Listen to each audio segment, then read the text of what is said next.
Hello, everyone. In the series of solved question papers, we are continuing with the second semester subject of learning and teaching process. So we have the first set of questions. That is question number 1 to 5 for 5 marks.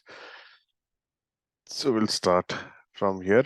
You can listen to the audio feed. If not, you can mute and just go through the answers for yourself or take a printout of it for your reference.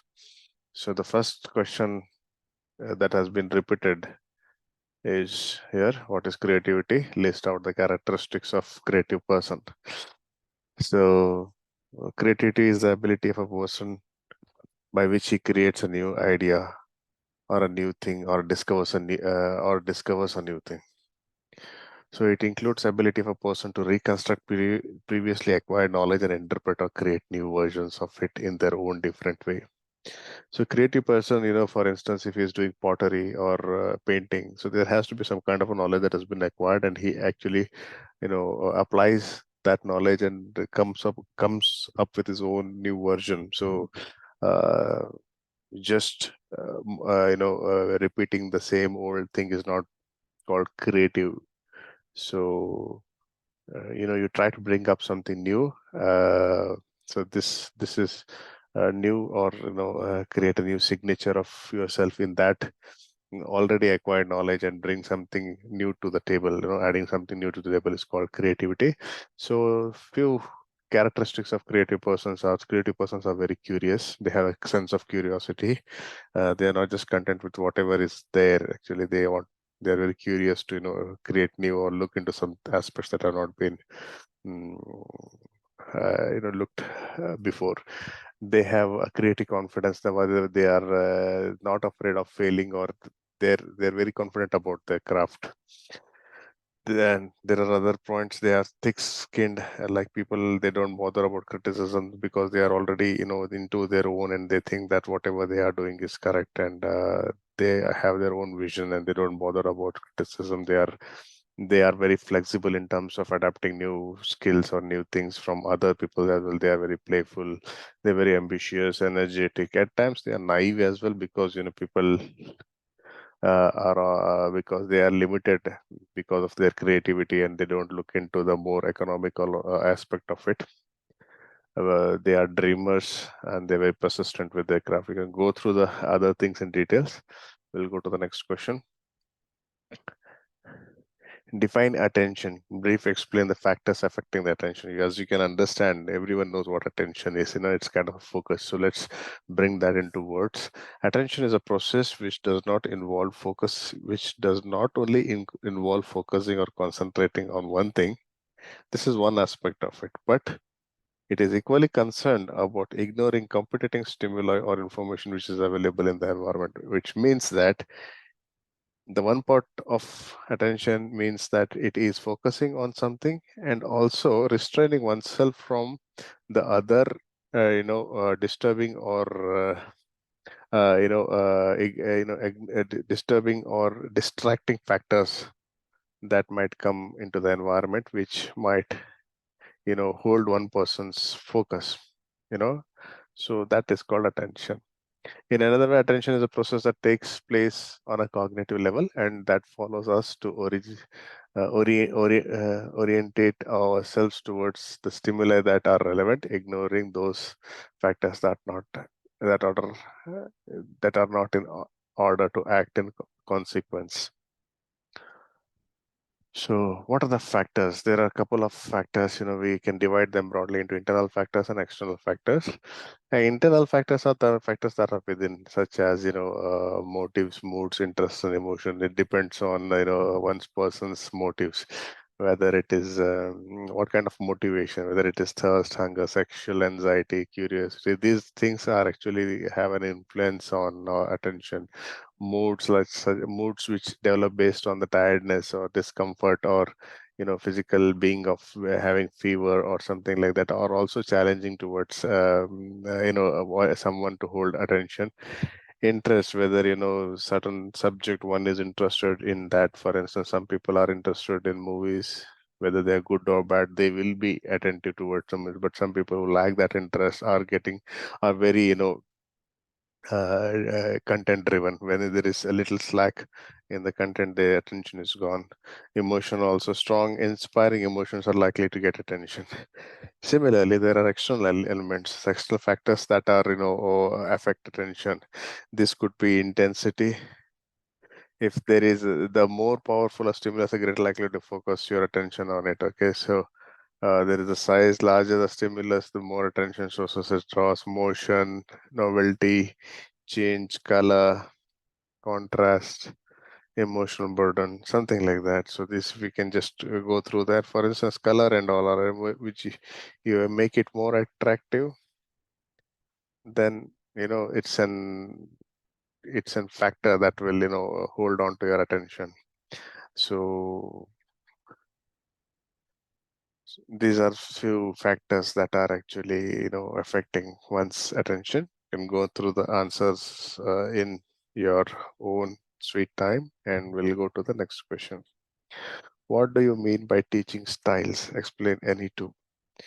So most of these questions are self-explanatory. The answers are also there. Only thing is that you have to put it in a structured statement or sentence. This can be, like constructivism, you can come up with your own answers. So what do you mean by styles of teaching? Basically, styles of teaching, how are the, how teachers manage their classroom and driven content, what kind of content, how they are dealing, what style they are using is called teaching styles. Basically, this can also be interpreted as teaching methods. So they can also be considered as general principles, educational management strategies for classroom instruction. Okay, so on classification, we can have at least two different approaches, as teacher-centric approach and student-centric approach.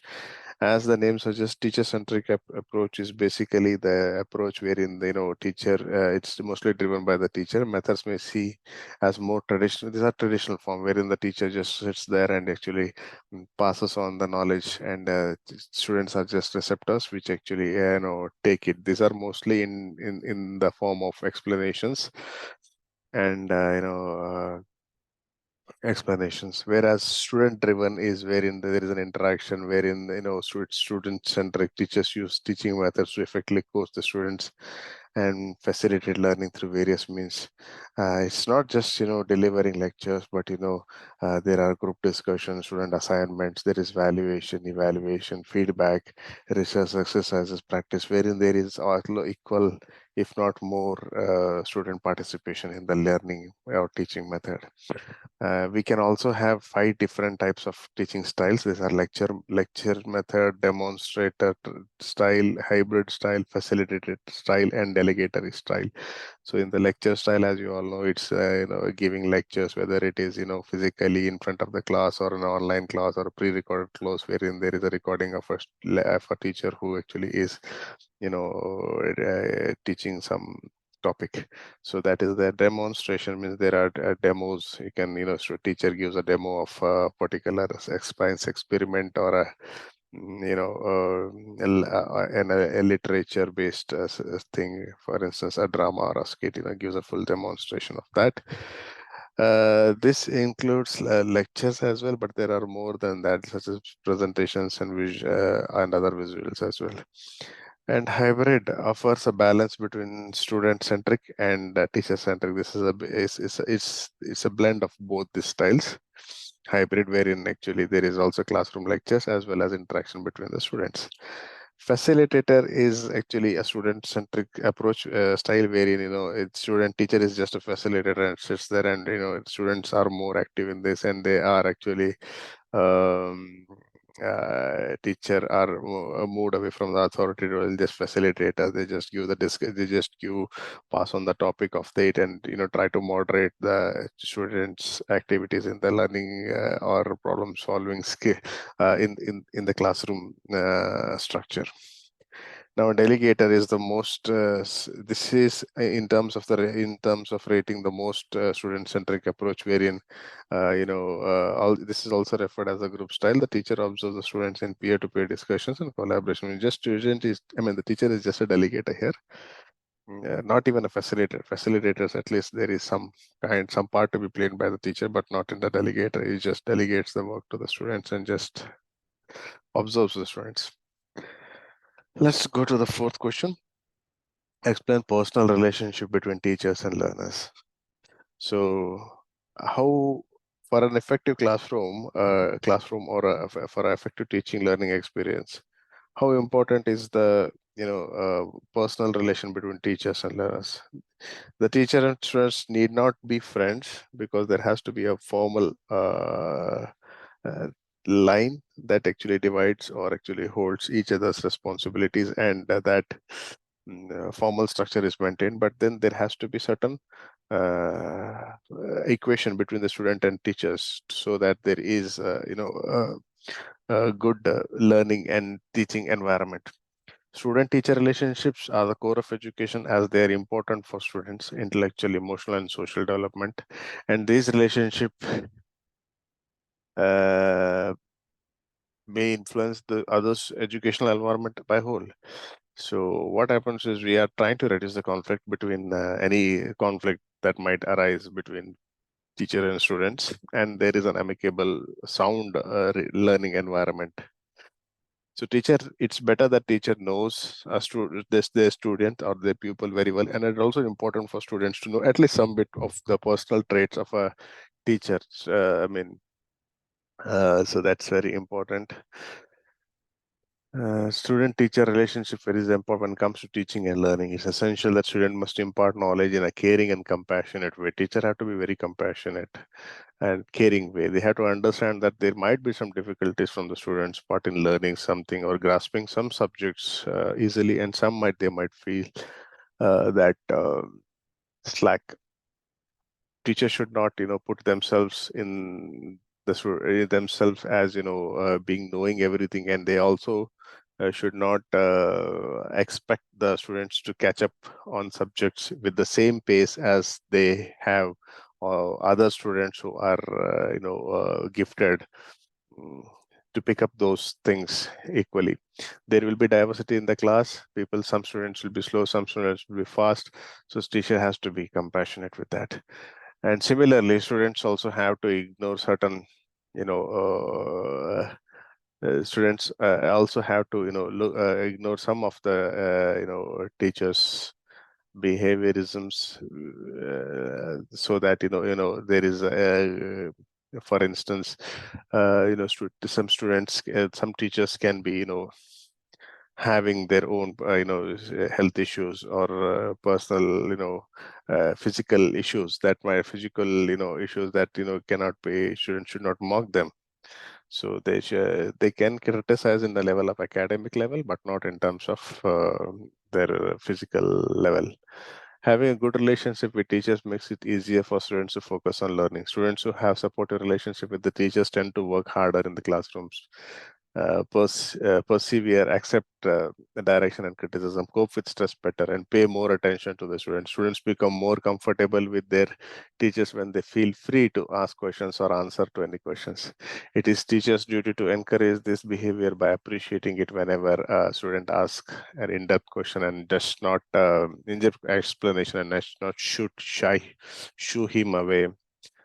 Teachers should teach students how to be receptible of knowledge, and similarly, students should be always obey and be submissive to these teachers. So this is the answer. You can actually go through it for more personal, constructive susceptance of this answer. We'll go to the next question. What are maxims of teachings? Explain, anyone. So maxims are universal fact found out by teachers on basis of experience. These are universal facts. They are of universal significance and are trustworthy. These are all already tried and tested formulas.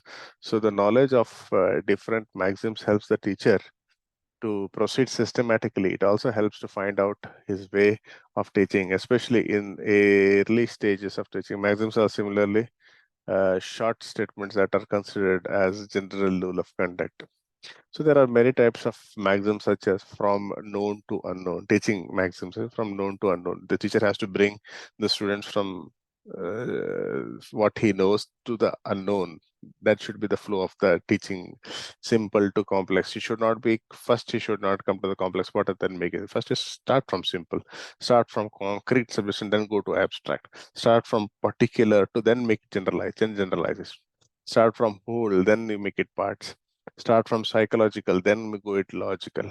Start from induction, then go to deduction. Start from empirical, then go to rational. Start from analysis, then go to synthesis. Start from actual, then go into representative. And start from define, and then go to, sorry, definite, then go to indefinite. So one of them we can just use to answer this question. That's known to unknown. The maxim is based on the assumption that the student knows something. So we have to start from whatever they know. Like, the 5 E's, we start, the teacher starts with the 5 in the 5 concept, right? So we first start to know what the student knows. We are to increase his knowledge and widen his outlook. So we have to interpret all his knowledge in terms of the old. It is said that old knowledge serves as the hook on which the new can be hung.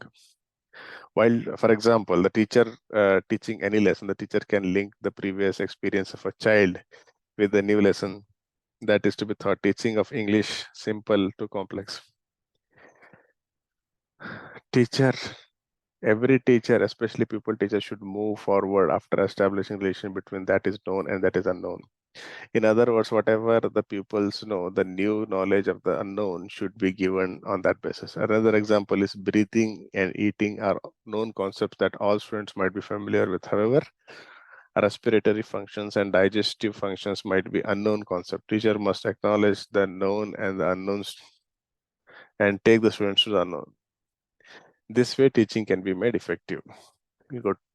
So these are the 5 questions from this first lot. We'll have more questions coming from learning and teaching process. So please stay tuned and be hooked, and do let us know if there are any inaccuracies in the answers.